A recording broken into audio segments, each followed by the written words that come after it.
Olá, eu sou a pastora Mari Foquesato e estamos juntos em um projeto de leitura da Bíblia e eu convido você para nos acompanhar. Se você ainda não é inscrito no canal, inscreva-se, toque no sininho e escolha a opção todas, para que sempre que eu poste um vídeo novo você receba. Deixe o seu joinha, porque isso é muito importante para o crescimento do canal. E se você quiser deixar um comentário e compartilhar esse vídeo, eu agradeço muito. Vamos iniciar a leitura de hoje? Romanos capítulo 10.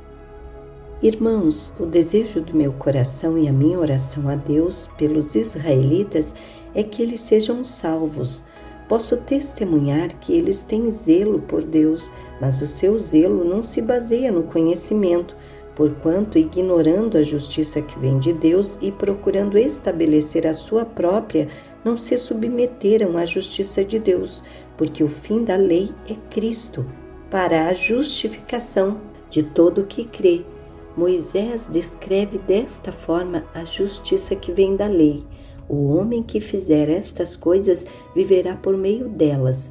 Mas a justiça que vem da fé diz: não diga em seu coração: quem subirá aos céus, isto é, para fazer Cristo descer, ou quem descerá ao abismo, isto é, para fazer Cristo subir dentre os mortos. Mas o que ela diz? A palavra está perto de você, está em sua boca e em seu coração, isto é, a palavra da fé que estamos proclamando. Se você confessar com a sua boca que Jesus é Senhor e crer em seu coração que Deus o ressuscitou dentre os mortos, será salvo. Pois com o coração se crê para a justiça e com a boca se confessa para a salvação. Como diz a Escritura, todo que nele confia jamais será envergonhado.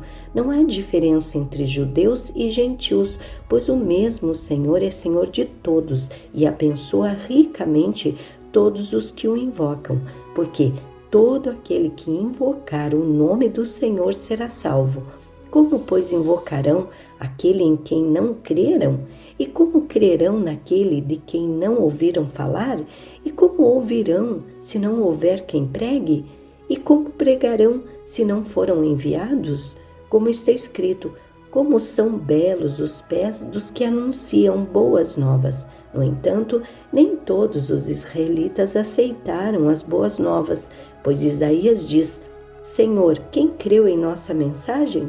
Consequentemente, a fé vem por se ouvir a mensagem, e a mensagem é ouvida mediante a palavra de Cristo.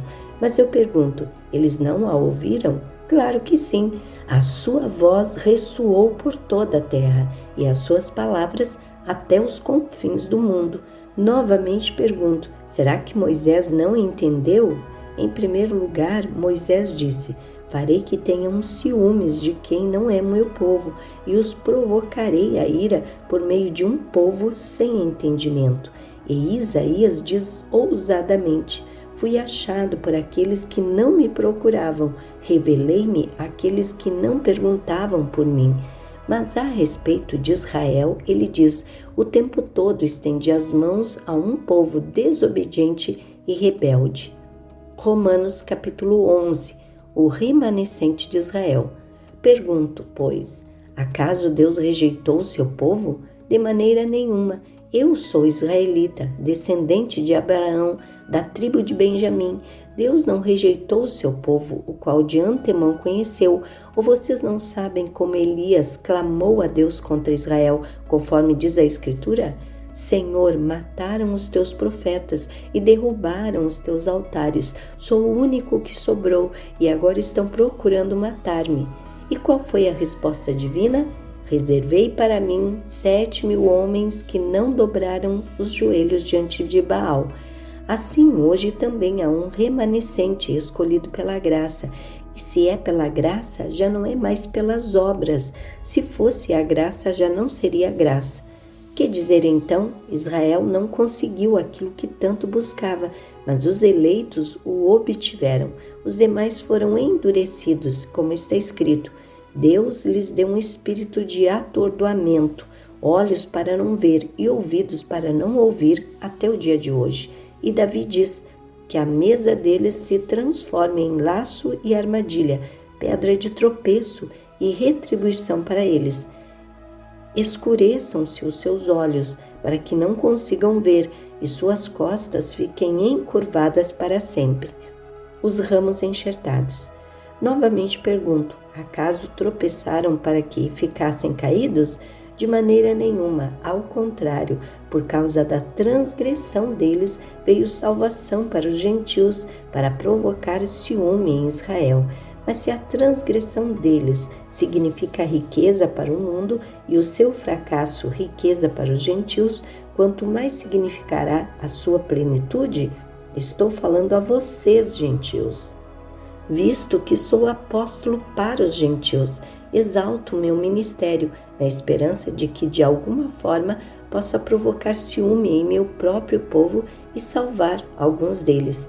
Pois se a rejeição deles é a reconciliação do mundo, o que será a sua aceitação senão vida dentre os mortos? Se é santa a parte da massa que é oferecida como primeiros frutos, toda a massa também o é. Se a raiz é santa, os ramos também o serão. Se alguns ramos foram cortados e você, sendo oliveira brava, foi enxertado entre os outros e agora participa da seiva que vem da raiz da oliveira cultivada, não se glorie contra esses ramos. Se o fizer, saiba que não é você quem sustenta a raiz, mas a raiz a você. Então você dirá, os ramos foram cortados para que eu fosse enxertado. Está certo. Eles, porém, foram cortados devido à incredulidade, e você permanece pela fé. Não se orgulhe, mas tema, pois se Deus não poupou os ramos naturais, também não poupará você. Portanto, considere a bondade e a severidade de Deus, severidade para com aqueles que caíram, mas bondade para com você, desde que permaneça na bondade dele. De outra forma, você também será cortado. E quanto a eles, se não continuarem na incredulidade, serão enxertados, pois Deus é capaz de enxertá-los outra vez. Afinal de contas, se você foi cortado de uma oliveira brava por natureza e de maneira antinatural foi enxertado numa oliveira cultivada, quanto mais serão enxertados os ramos naturais em sua própria oliveira? Todo Israel será salvo. Irmãos, não quero que ignorem este ministério para que não se tornem presunçosos. Israel experimentou um endurecimento em parte, até que chegue a plenitude dos gentios, e assim todo Israel será salvo, como está escrito: virá de Sião o Redentor, que desviará de Jacó a impiedade. E esta é a minha aliança com eles, quando eu remover os seus pecados. Quanto ao Evangelho, eles são inimigos por causa de vocês, mas quanto à eleição, são amados por causa dos patriarcas, pois os dons e o chamado de Deus são irrevogáveis, assim como vocês que antes eram desobedientes a Deus, mas agora receberam misericórdia. Graças à desobediência deles, assim também agora eles se tornaram desobedientes, a fim de que também recebam agora misericórdia, graças à misericórdia de Deus para com vocês, pois Deus colocou todos sob a desobediência para exercer misericórdia para com todos. Hino de louvor a Deus. Ó profundidade da riqueza da sabedoria e do conhecimento de Deus! Quão insondáveis são os seus juízos e inescrutáveis os seus caminhos! Quem conheceu a mente do Senhor? Ou quem foi o seu conselheiro? Quem primeiro lhe deu para que ele o recompense? Pois dele, por ele e para ele são todas as coisas. A ele seja a glória para sempre. Amém. Romanos capítulo 12. Sacrifícios vivos. Portanto, irmãos, rogo-lhes pelas misericórdias de Deus que se ofereçam em sacrifício vivo, santo e agradável a Deus. Este é o culto racional de vocês. Não se amoldem ao padrão deste mundo, mas transformem-se pela renovação da sua mente, para que sejam capazes de experimentar e comprovar a boa, agradável e perfeita vontade de Deus. Por isso, pela graça que me foi dada, Digo a todos vocês, ninguém tenha de si mesmo um conceito mais elevado do que deve ter, mas ao contrário, tenha um conceito equilibrado, de acordo com a medida da fé que Deus lhe concedeu. Assim como cada um de nós tem um corpo com muitos membros e esses membros não exercem todos a mesma função, assim também em Cristo nós que somos muitos formamos um corpo e cada membro está ligado a todos os outros. Temos diferentes dons, de acordo com a graça que nos foi dada. Se alguém tem o dom de profetizar, use-o na proporção da sua fé. Se o seu dom é servir, sirva. Se é ensinar, ensine. Se é dar ânimo, que assim faça. Se é contribuir, que contribua generosamente. Se é exercer liderança, que a exerça com zelo. Se é mostrar misericórdia, que o faça com alegria. O amor. O amor deve ser sincero. Odeiem o que é mal. Apeguem-se ao que é bom. Dediquem-se uns aos outros com amor fraternal. Prefiram dar honra aos outros mais do que a si próprios. Nunca lhes falte o zelo. Sejam fervorosos no espírito e sirvam ao Senhor. Alegrem-se na esperança. Sejam pacientes na tribulação. Perseverem na oração. Compartilhem o que vocês têm com os outros santos em suas necessidades. Pratiquem a hospitalidade. Abençoem aqueles que os perseguem.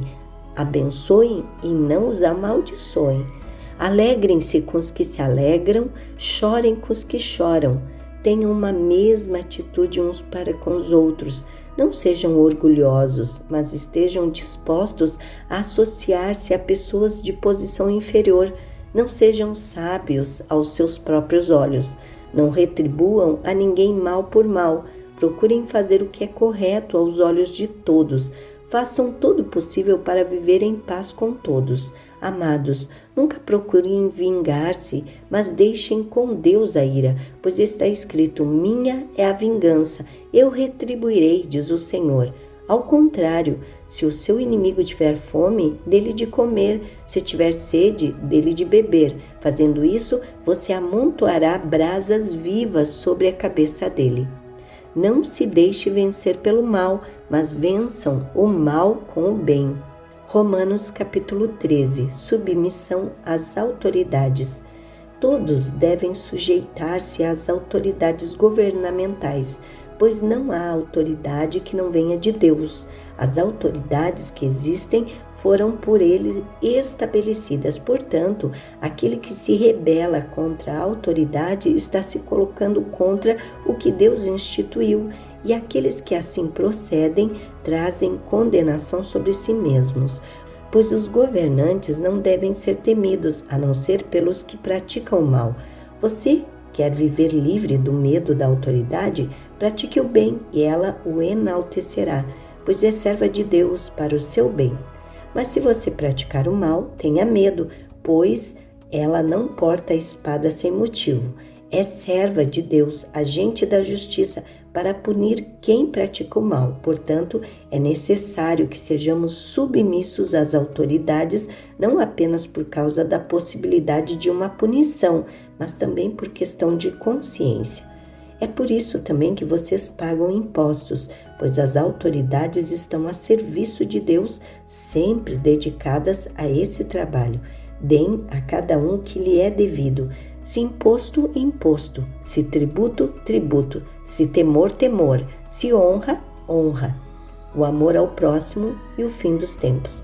Não devam nada a ninguém, a não ser o amor de uns pelos outros, pois aquele que ama a seu próximo tem cumprido a lei. Pois estes mandamentos: não adulterarás, não matarás, não furtarás, não cobiçarás, e qualquer outro mandamento, todos se resumem neste preceito: ame o seu próximo como a si mesmo. O amor não pratica o mal contra o próximo, portanto, o amor é o cumprimento da lei. Façam isso, compreendendo o tempo em que vivemos. Chegou a hora de vocês despertarem do sono, porque agora a nossa salvação está mais próxima do que quando cremos. A noite está quase acabando, o dia logo vem. Portanto, deixamos de lado as obras das trevas e revistamo-nos da armadura da luz. Comportemo-nos com decência como quem age à luz do dia, não em orgias e bebedeiras, não em imoralidade sexual e depravação, não em desavença e inveja. Ao contrário, revistam-se do Senhor Jesus Cristo e não fiquem premeditando como satisfazer os desejos da carne. Amém. Terminamos aqui a leitura de hoje e eu agradeço a você que ficou comigo até o final desse vídeo. Tenha um dia vitorioso. Deus abençoe sua vida.